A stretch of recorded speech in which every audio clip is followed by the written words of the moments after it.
So ayan, let's go mga kamamsi at papasok na tayo sa entrance ng Kariktan ng May Kawayan Eco Park. So ayan, papasok na tayo sa entrance. Then, itong kanilang information, maglalagin po muna tayo bago tayo mag-ikot-ikot doon sa baba. Free entrance mga kamamsi. Ilagay lang natin yung ating mga pangalan, address, at kung anong edad natin. So, ayan, ang ganda ng kanilang entrance niyan, mga kamamsi.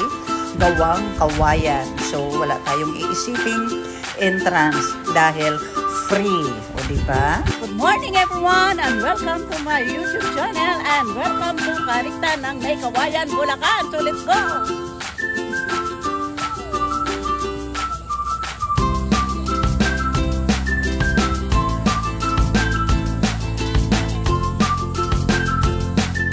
So, ito na mga kamamsi.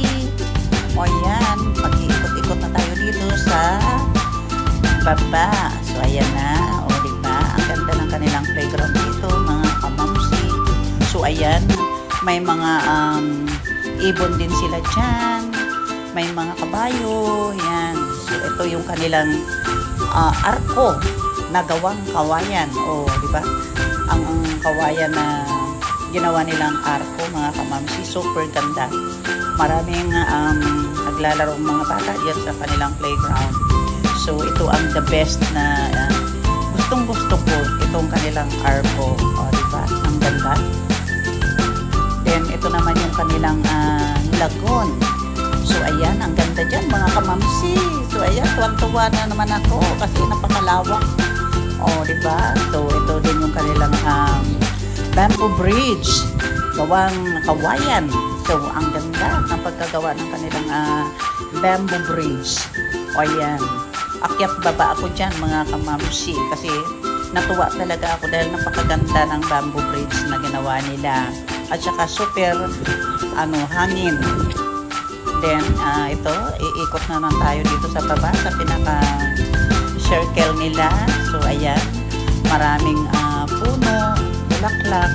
So, dito sa pinakailalim, malilim at napakalamig ng simoy ng hangin.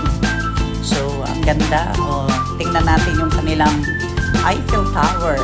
Meron daw sila ditong Eiffel Tower. Para daw kung tayo nasa New York, iba nga lang yung disenyo ng kanilang Eiffel Tower. O, diba? Yung kanilang Eiffel Tower ay yung purpose nila dyan ay yung pang zipline. So, ayan! O, diba? Hindi kami pwedeng umakyat kasi for zipline lang po yan.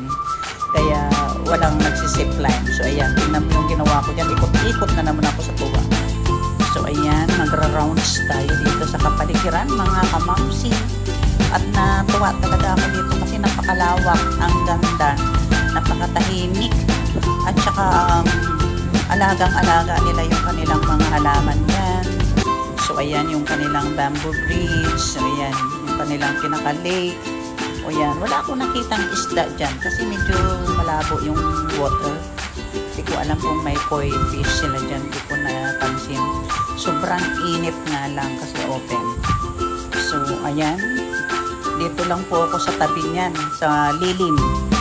Ayan. Kinuhanan ko yung buong eco park. And may zoo animal. Marami din dyan mga bird. May kabayo sila dyan. Ayan. May mga duck. Ayan. Pwede talagang mamasyal yung mga whole family kasama mga kids. At matutuwa sila dyan kasi may zoo.